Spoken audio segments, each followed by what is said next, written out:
Nonviolent Response to Assault by Gerard A. Vanderhaar. I've never been mugged, at least not yet. I have often thought, though, about what I would do if someone jumped out of the shadows with a knife and demanded my wallet. Or if that pair of teenagers on the isolated New York subway platform swaggered over and asked for $20.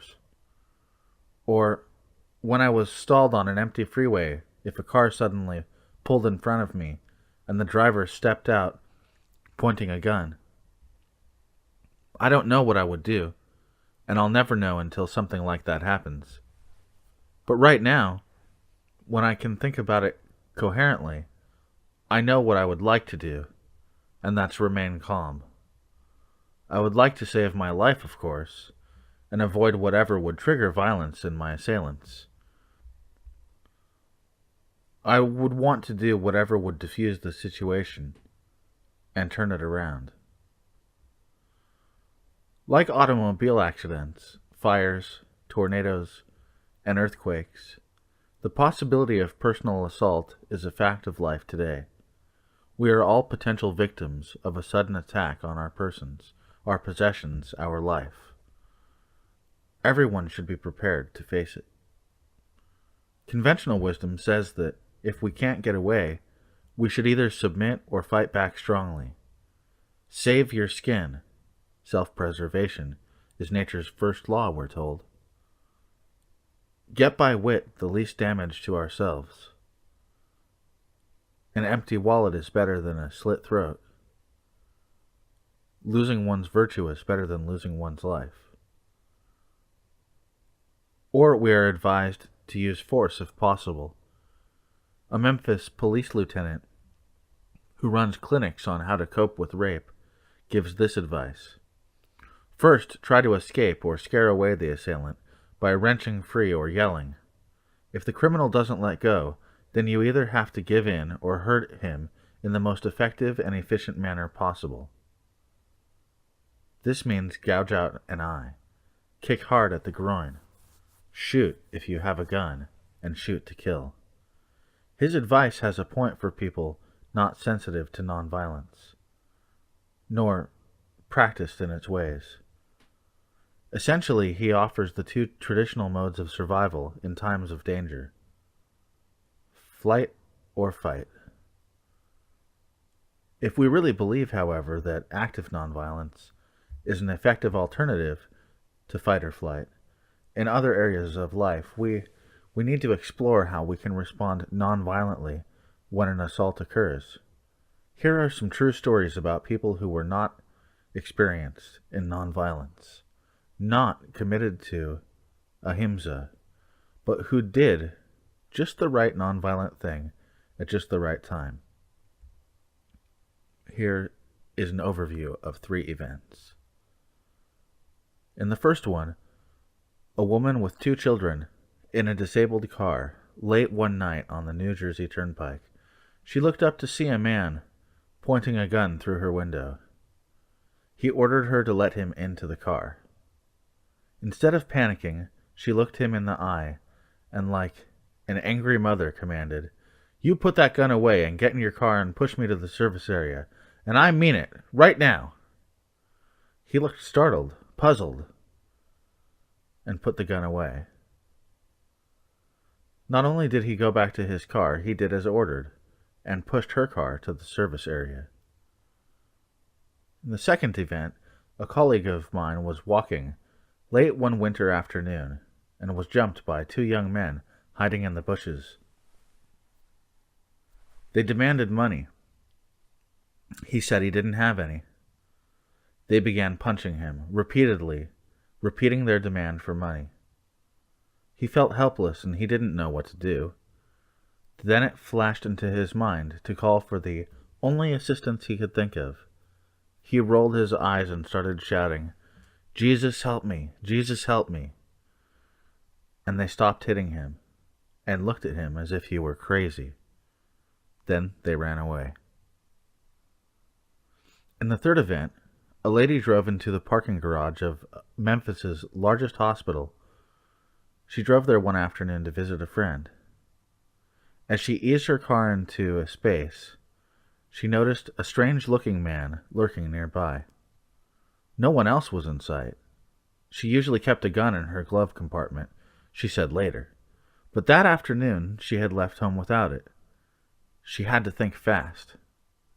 She got out of the car, and as the man came over, she looked squarely at him and said, in a firm as voice as she could muster, "I'm so glad there's a man around. Could you walk me to the elevator?" He replied meekly, "Yes, ma'am." She thanked him, got on the elevator alone, and practically collapsed out of fear and relief. Although none of the three people were committed to nonviolence, they had improvised what we recognize as a true nonviolent response. They did not act like victims. Instead, they engaged the potential assailants as human beings, and in two of the incidences, managed to evoke a sense of decency that resulted in their being helped rather than hurt. Since we are faced with the possibility of being subject to assault, I prefer to say subject to, rather than victim of. This is much as we can do nonviolently to keep ourselves from becoming victims. It is very nonviolent, not to mention practical, to do everything we reasonably can to avoid being attacked in the first place. This includes locking doors, walking with others rather than walking alone, avoiding high-risk areas, and being alert to potential danger wherever we are. For a person tuned to nonviolence, prevention is not being cowardly but realistic. We are not helping ourselves or any potential assailants in the vicinity by naively thinking that everything will be all right at the time. Out of ahimsa, the desire for non-harm, we need to avoid making ourselves easy objects for attack. We should not tempt others to attack us. If we see an attack coming, we should avoid it or seek cover. A woman in England who was at the scene when a gunman began firing his rifle at marketplace people, she said she survived because she dove for cover. Our safety precautions send a strong signal to anyone who would do us harm. It is not that we are scared, but that we are alert and prepared to take care of ourselves. Two strange men entered an aerobics class in which my wife was participating, and they began talking loudly, distracting the exercisers. No one knew what they wanted, but they seemed capable of creating mischief. One of the exercisers went over to speak to them. He told them quietly how serious the class was, and that anyone who wanted to take part had to sign a waiver and pay a fee. They were welcome to join if they wanted. He didn't accuse or threaten. He just spoke straightforwardly, matter-of-factly. They listened, saw his seriousness, then turned away and left the room. No trouble. That was an exercise in prevention. Now on to restraint. If we are against an attacker who is crazed by drug or drink, or who is schizophrenic or temporarily insane, nonviolent human interaction is nearly impossible. If we have the opportunity, restraint may be our only recourse. One man told me about his wife who had been mentally ill. I looked into her eyes and she seemed like she wasn't there, he said. She would scream and curse and throw things, and was incapable of listening to anyone. She refused to see a doctor or do anything to help herself. Then one night, in one of her fits, she took a knife from the kitchen and started towards the child's bedroom. That was the end of the line, he said. I had to stop her. He bounded across the room and, as gently as possible, but as firmly as necessary, he wrapped one arm around her from behind, grabbed the wrist of the hand that held the knife, and squeezed it until she dropped. Then, still holding her, he dialed the emergency telephone number and waited for the ambulance to take her to the hospital. He said it was the hardest thing he ever had to do in his life. When I think of restraining somebody non-violently, I would like to do it as strongly and effectively and as lovingly as that man did with his wife.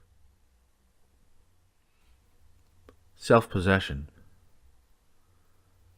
As a remote preparation, long before any attack occurs, we can sharpen our ability for an effective nonviolent response by increasing the power of our personhood.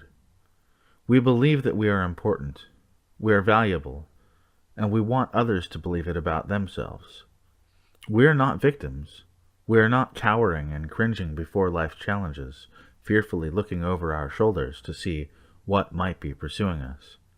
We stand up straight, eyes calm, alert, moving ahead. We walk confidently, not with cockiness, which is a way of compensating for insecurity, but walking in a straightforward and open manner. We are not rash or brash or quick. We don't take unnecessary risks, blind to danger. We are who we are, and we present ourselves to the world that way. The caricature of the swaggering sheriff with a pistol strapped on one side, a heavy flashlight on the other, or a billy club dangling from his belt, so loaded down that he walks with his elbows pointed outward.